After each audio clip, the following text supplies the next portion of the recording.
70 жашка толуп калган Мастура Бабаеванын негизги санаасы үйдү жылуу кармоо. Учурда бул адамдын колунда уул келини жана неберелери бар.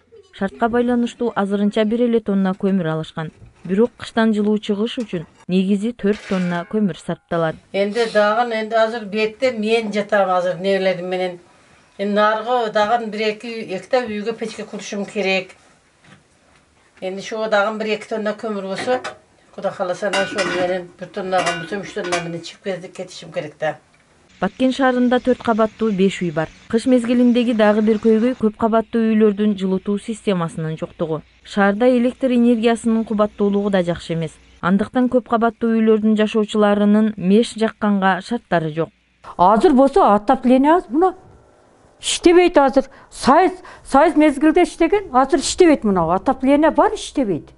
Ушулга эч ким көңүл бурбайт. Канча жолу бардык, канча жолу неме кылдык, кыйналып атабыз да. Айрыкча шу этажда жашагандар, жаш балалуулар, бизге окшогон пенсионерлер, картандар кыйналат экен. Бир печка менен отурабыз. Бул свет өтсө биз тирилигибиз токтойт да, тамагам кыла албайбыз.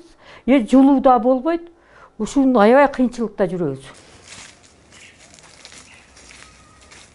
Малдын кыгынан жасалган тезектер жоктон көрө жогору. Санамбүбү Парпиеванын үй бүлөсү жылга жаздан баштап кыштын камын ойлой башташат. Короодогу дарактардын бутактарынан тарта малдын кыктарына чейин кышка камдалат.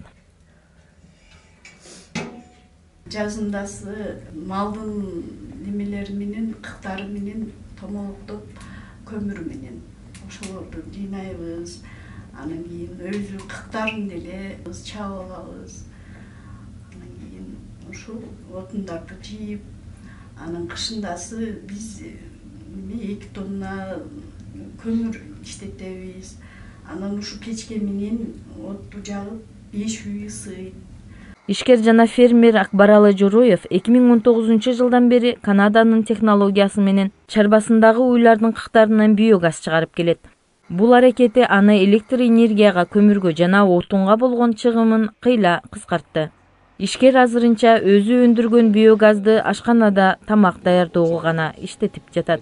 Алдында малдын башын көбөйтүп, биогаздын кубатын жогорулатууну максат кылууда. Ошондо ашкананын жылуулук менен камсыздоо маселеси да чечилет. Ошондо биз 50 уйдан 70 куб күндө газ алабыз. Газ бесплатно. Удобрение бесплатно, экология чистый. Бул совсем башка нерсе да.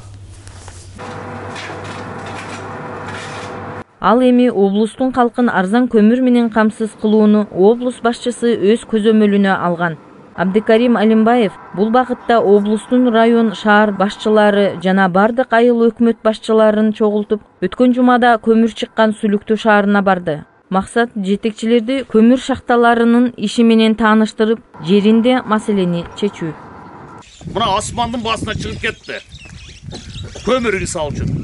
Birinin kolundan biri ötüp, ikincinin kolundan üçüncü ötüp, kömürdün bası bugün ösüp etti. Bugünkü günde oşol bizdin Batken oblasının halkı oşol kömürdü alalavı. Karаңыздар hazır. Buna Batken şaharına bugün kıdırıp geldim oşol yerde. 9 somla satıp jatat misal üçün BR'de. 100 kilogram alayın dese 900 som. 100 kilogram көп болса bir 2-3 күнгө жетет. Анда болсо биз кыштан чыга албайбыз. Иш сапардын жыйынтыгында Баткен облусунун аймагында көмүргө туруктуу баа коюлду.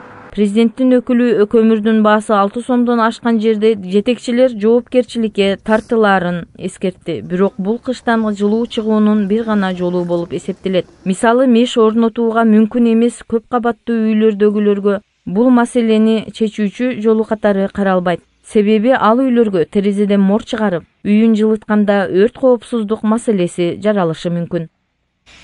Гүлбарчын Амирова, Тайырбек Исманалиев, Салам Медиа, Баткен.